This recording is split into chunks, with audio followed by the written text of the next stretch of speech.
Bonsoir à toutes, à tous. Content de vous retrouver pour ce Facebook Live. Je vais attendre que vous vous connectiez un petit peu. Facebook Live sur les signes et ce qu'on appelle aussi les VSCD. Alors,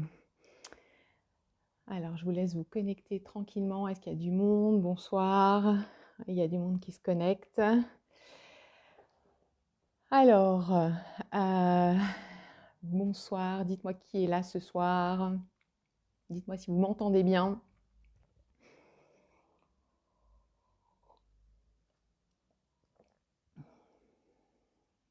Alors ce soir, je voulais parler des signes et c'est assez rigolo. Je vais vous raconter une anecdote. C'est que sur le temps de midi, peut-être que vous l'avez vu, j'ai fait une vidéo où je montrais les marque-pages que j'ai reçus, les marque-pages de mon livre. Et puis, eh bien, je vous annonçais aussi le Facebook Live de ce soir. Ah, bonsoir Valérie. Super, bienvenue Valérie. Donc je vous ai annoncé les marque-pages, puis vous annoncez le Facebook Live de ce soir. Et en fait, j'ai toujours une lampe LED devant moi quand je fais les lives, pour tout vous dire. Et au moment où je parlais des signes, ma lampe LED s'est arrêtée. Donc j'ai pas percuté tout de suite. Et quand j'ai fini le live, elle s'est rallumée. Donc pour moi, je l'ai interprétée comme un signe de là-haut, de quelqu'un là-haut. Donc c'était assez rigolo. Donc parler des signes, c'est peut-être assez culotté. Bonsoir Catherine. Ah Valérie, je me réjouis trop de découvrir le marque-page. Ben, tu pourras le voir dans mon dernier live là de midi. Je l'ai montré. Bon, en attendant de l'avoir vraiment dans les mains tout bientôt. Donc les signes, en fait, ça fait un moment que je voulais vous en parler parce que c'est des choses dont les personnes n'osent pas parler. En tout cas, dans mon cabinet, on en parle, je crois, tous les jours. Je crois qu'il n'y a pas une de mes clientes qui, à un moment donné, n'aborde pas ces questions-là. Et en fait, c'est des choses que vivent des centaines de milliers de personnes. Donc, je trouvais vraiment important, très important, d'en parler. Et je parlerai aussi des personnes qui ne reçoivent pas de signes aussi. Voilà, c'est très très intéressant d'aborder cette question et ça fait partie du processus de deuil.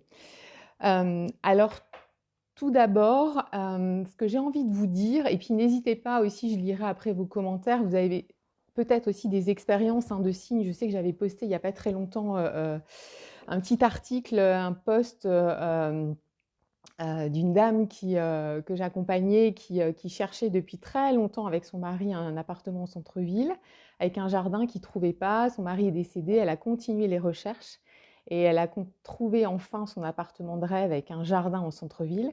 Et elle me disait, c'est dingue parce que juste à côté de l'immeuble, de mon immeuble où je vais habiter, au rez-de-chaussée avec ce jardin, eh bien, dans l'immeuble à côté, il y a un magasin qui vend des motos, des Harley-Davidson. Et mon conjoint, mon mari, était un fanat d'Harley, quoi.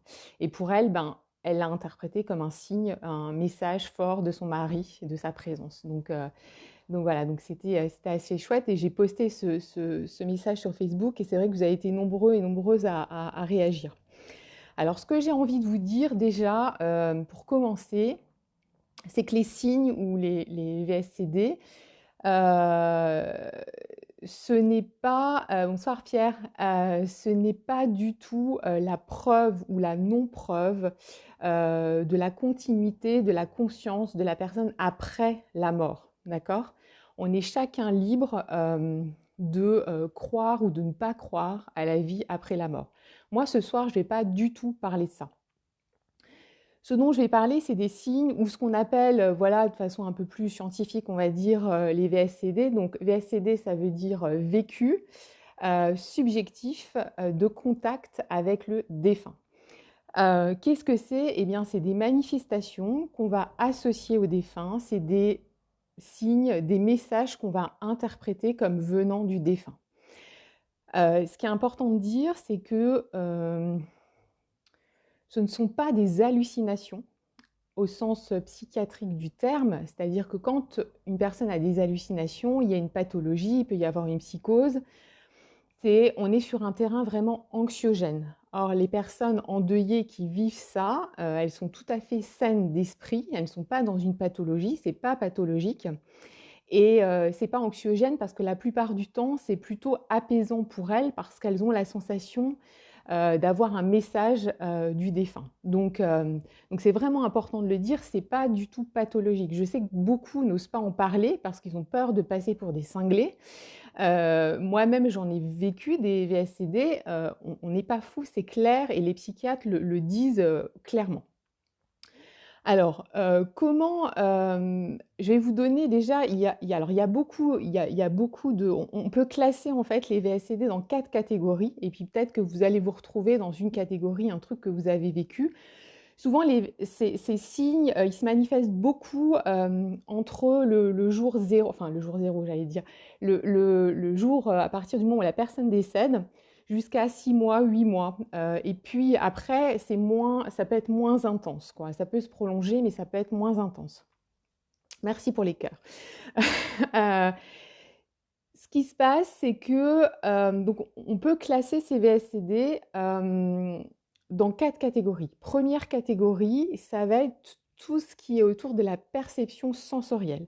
Donc vous pouvez avoir l'impression que la personne vous touche, l'impression d'une présence, sentir son parfum, voir la personne.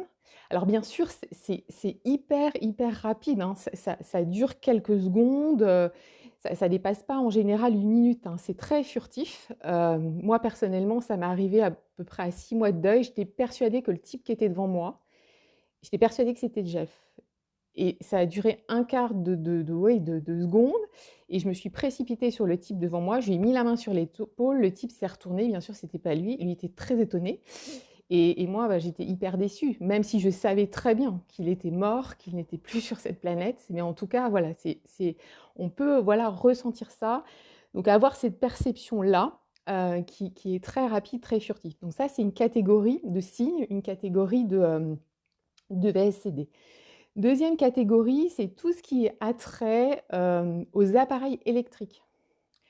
C'est hyper fréquent. Bonsoir Caroline. Je vais parler des personnes, Caroline, pour qui il n'y a pas de message, il n'y a pas de signe. Les appareils électriques, ça peut être un téléphone portable du défunt qui est fermé, qui est coupé, et vous recevez un message avec un mot. Ça peut être des ampoules qui pètent non-stop. Ça peut être une lumière qui s'allume alors que vous n'avez pas appuyé sur l'interrupteur. Ça peut être une télé qui s'allume à 2 heures du mat sur la chaîne Voyage alors que votre fils était parti, défunt, était parti depuis 5 ans, je ne sais pas, en Asie et adorait les voyages. Ça peut être toutes ces choses-là, une radio qui se déclenche sur une chanson. Par exemple, j'ai une cliente, bonsoir Véronique, j'ai une cliente qui me disait, eh bien, une dame qui avait perdu son conjoint, qui a une trentaine d'années, les enfants en bas âge faisaient plein de bruit, etc. Et à un moment donné, elle a parlé à voix haute au ciel en disant, mais si tu existes, si tu es là, eh bien, donne-moi un signe. Et à la radio, d'un seul coup, est passée la chanson préférée de son mari. Les enfants le savaient, du coup, ils se sont tus, ils se sont arrêtés net.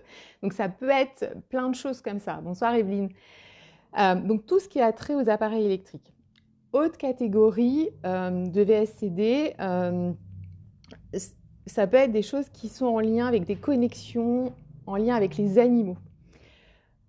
Par exemple, alors des animaux assez spécifiques, ça va être des papillons, des libellules, des oiseaux. La personne va parler, vous allez parler du défunt et d'un seul coup, vous avez une plume qui passe devant, que vous voyez par terre à vos pieds, ou un papillon qui passe, ou un oiseau. Et quatrième catégorie, il y en a beaucoup, hein, je vais pas tout, il y a beaucoup de choses à dire sur cette thématique-là, mais autre catégorie, ça va être des rêves où on a la sensation, il y a une espèce de confusion entre rêve et réalité. On a vraiment l'impression que la personne était présente avec nous et va nous délivrer un message, nous dire quelque chose vraiment de précis. Et au réveil, on peut vraiment, les personnes se souviennent précisément de ce qui a été dit. Donc voilà un peu toutes les coccinelles, ouais, Véronique aussi. Pierre dit, moi, la lumière qui s'éteint, ben voilà.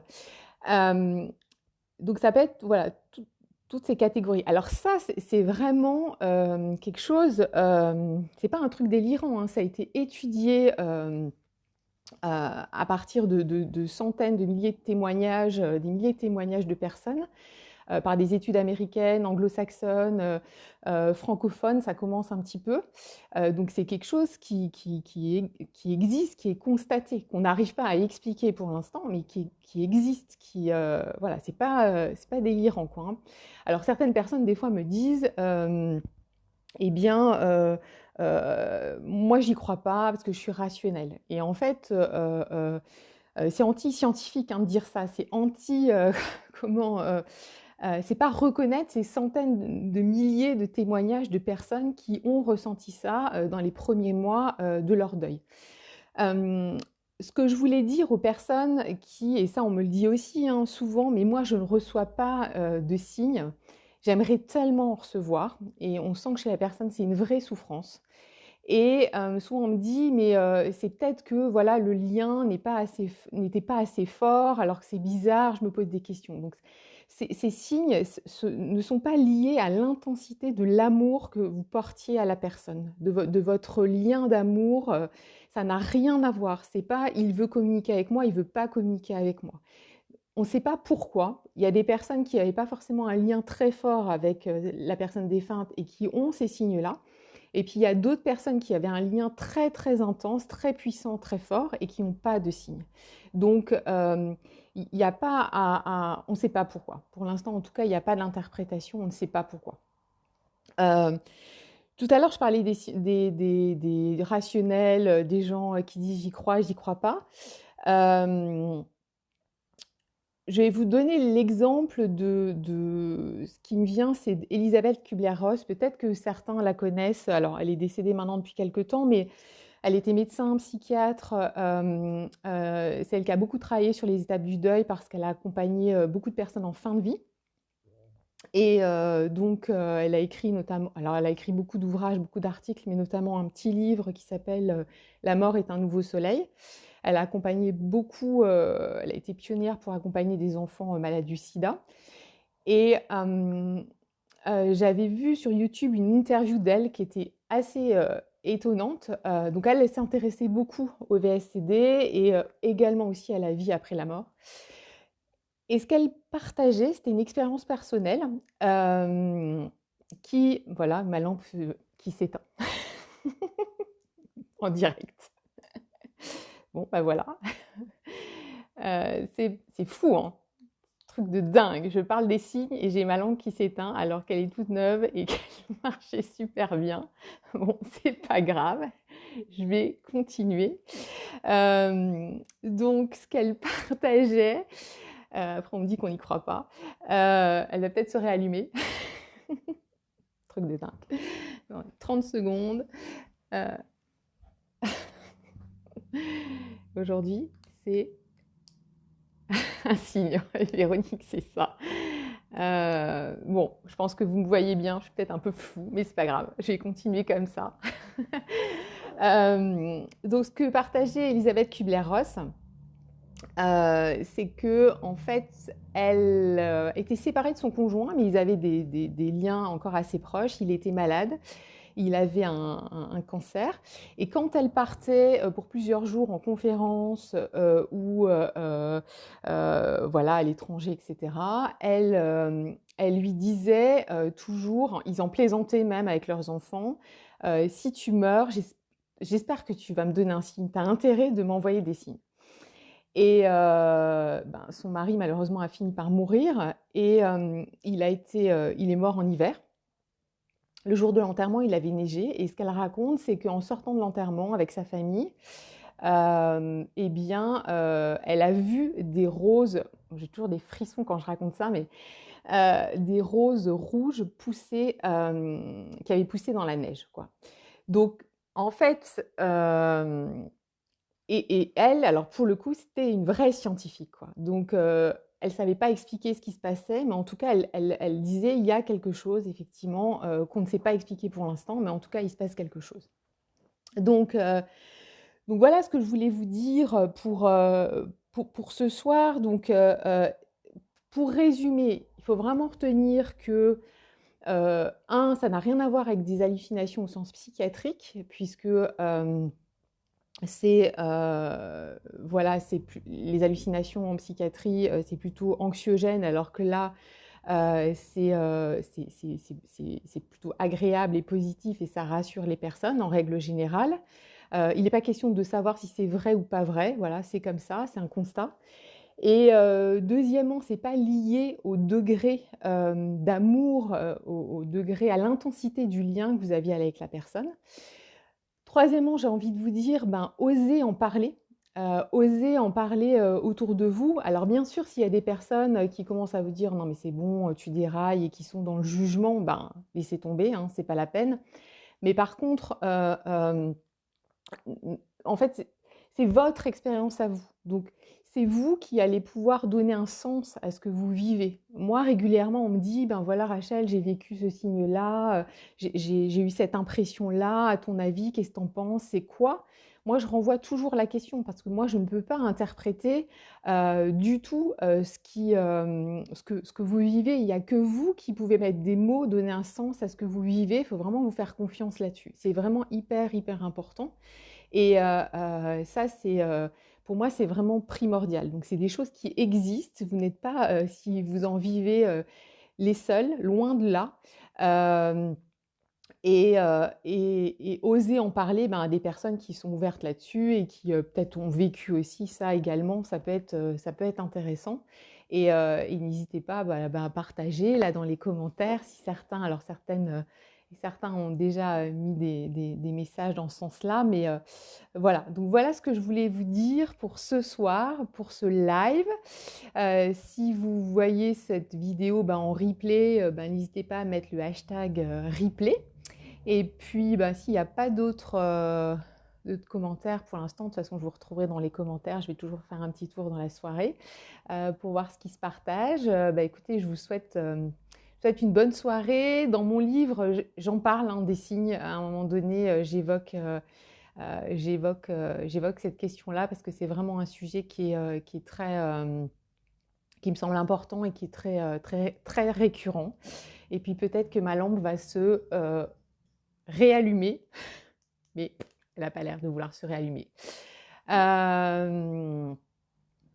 Caroline, les roses, elle était la seule à les voir. C'était ma question, comme les personnes interprètent-elles les signes et le néant.